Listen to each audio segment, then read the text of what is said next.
ఈ ఎంసెట్ లేదా ఎఫ్సెట్‌లో మంచి ర్యాంక్ రాని విద్యార్థులకు బెస్ట్ ఆల్టర్‌నేటివ్ సీఏసీఎంఏ కోర్సులు అడ్మిషన్‌లు జరుగుతున్నవి. నమస్కారం. Welcome to Suman TV. నేను గీతాంజలి. జూన్ 25వ తారీఖున జ్యేష్ఠ అమావాస్య. ఈ అమావాస్య విశిష్టత, అలాగే ఆ రోజు పాటించవలసిన నియమాలు, చేసుకోవాల్సిన పరిహారాలు తెలుసుకుందాం.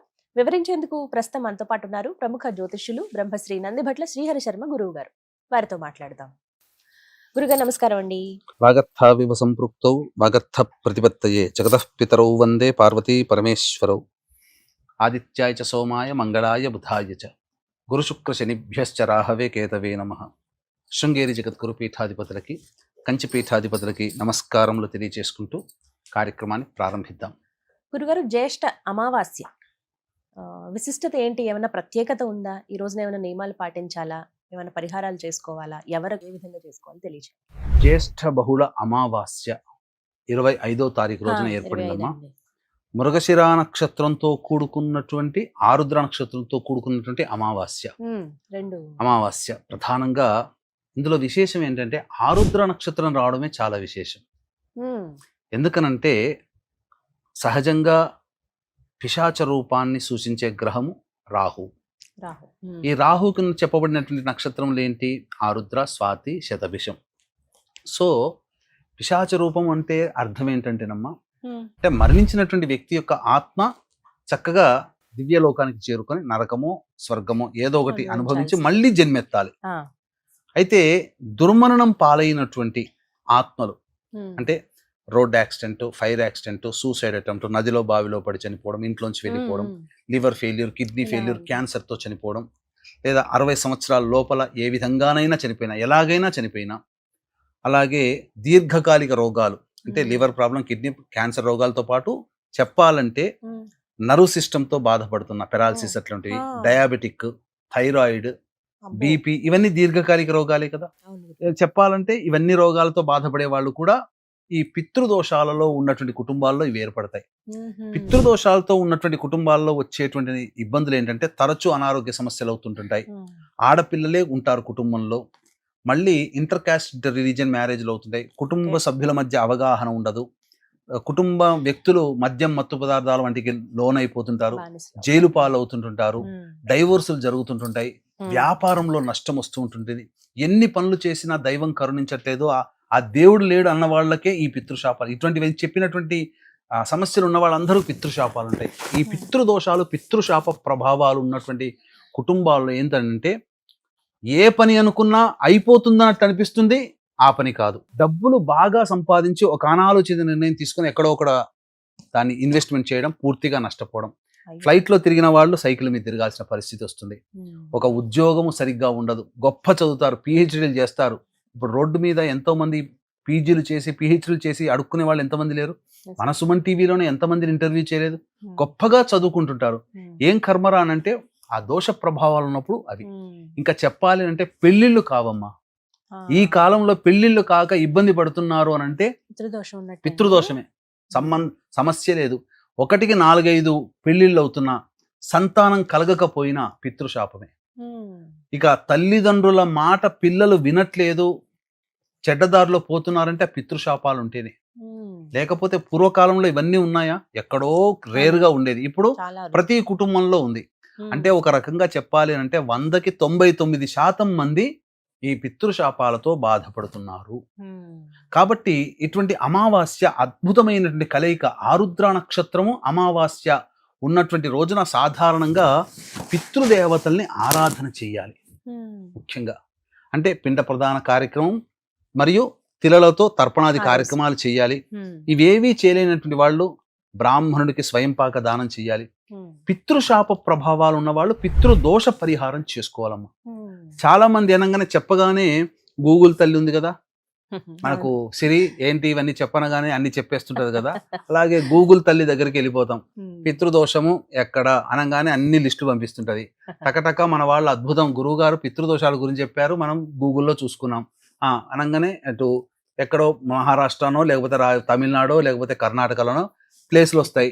వాళ్ళకి ఫోన్లు చేస్తారు, అద్భుతమైన విషయం. న్యూయార్క్ కూడా ఇంత సంతోషపడలేదేమో, కానీ మన వాళ్ళు గొప్పగా సంతోషపడిపోయి పోతారు అక్కడ. ఇక్కడ మన వాళ్ళని తప్పు పట్టడం కాదమ్మా, కానీ వాళ్ళు చేసేటువంటి వాళ్ళకి తెలియకుండా జరిగే నష్టం ఏంటనంటే, అక్కడ ఫోన్ చేయగానే ఫోన్లు ఎత్తే వాళ్ళు పండితులు ఎత్తుతారు, మాట్లాడతారు, అన్ని వివరాలు చెప్తారు, రండి అని అంటారు, పోతారు, మన వాళ్ళు పోతారు. మాట్లాడిన వ్యక్తి చేయించడు. వాళ్ళ గ్రూప్ లో ఒక 10-15 మంది ఉంటుంటారు. ఏమైపోతుంది, ఎవరికొరకు అప్పచెప్తారు. 10-15 మంది అందరు పర్ఫెక్ట్ చేయించరు. అందుకని ఈ దోషాలు ఉన్నాయి. పితృశాపాలు అనేటువంటివి తెలుసుకొని ఒక గురువు ద్వారా వెళ్లకుండా వాళ్ళకింతట వాళ్ళు నిర్ణయం తీసుకోవడం పోవడం వల్ల ఇప్పుడు మనకు ఎక్కడికైనా వెళ్ళినప్పుడు తెలిసిన వ్యక్తిని అడిగి పోతున్నాం. పోయినప్పుడు ఆ వ్యక్తి మనకు మంచి గైడ్ చేస్తాడు. తెలియని ప్రాంతానికి పోయినప్పుడు జరిగిన నష్టాలు ఏంటి? ఇప్పుడు ఈ మధ్య చూసామా, మేఘాలయాలో ఏం జరిగిందో తెలుసు కదా. తెలవని ప్రాంతానికి వెళ్ళారు, అక్కడ మరణించడం జరిగింది. అంటే తెలవని వ్యక్తుల దగ్గర పోయినప్పుడు మనము అక్కడ సరిగ్గా జరగదు అమ్మా. ఎందుకనంటే ఎవ్వరికి కూడా ఈ యొక్క పిండ ప్రదానం ఇవన్నీ కూడా పూజా కార్యక్రమాలు సరిగ్గా నిర్వహించి ఉండరు. పితృ కార్యక్రమాలు పూజల విధానంలో తేడా ఉంటుంది. మన ఇంట్లో చేసుకునే పూజలు, అభిషేకాలు, హోమాలు లాగా అనుకుంటారు, అక్కడ పోయేసరికి తడబడుతుంటుంటారు. ఈ తడబాటు చేయించే వాళ్ళకి అడ్వాంటేజ్ అవుతుంది. అందుకని ఏం చేస్తారు, యజ్ఞోపవీతం ఉన్నటువంటి వాళ్ళకేమో శాస్త్రోక్తంగా, యజ్ఞోపవీత ధారణ లేని వాళ్ళకి పురాణోక్తంగా చేసి పంపిస్తున్నారు. తూతూ మంత్రంగా గంట. మరీ ఈ మధ్య అయితే ఇక్కడ నుంచి పులోమని బస్సుల్లో వేసుకోబోతున్నారు, 100 మందిని ఒకేసారి వేసుకోబోతున్నారు. తర్వాత ఏం జరుగుతుంది, గంటలో 45 నిమిషాల్లో పూర్తి కానిరా అని చెప్పి హింటించేసేస్తారు. అక్కడ 45 నిమిషాల్లో పూర్తి చేస్తున్నారు. ఇది జరుగుతుంది అక్కడ తంతు. కాబట్టి అలాంటిది కాకుండా ఈ పితృదోష పరిహారం 4 గంటలు పడుతుంది.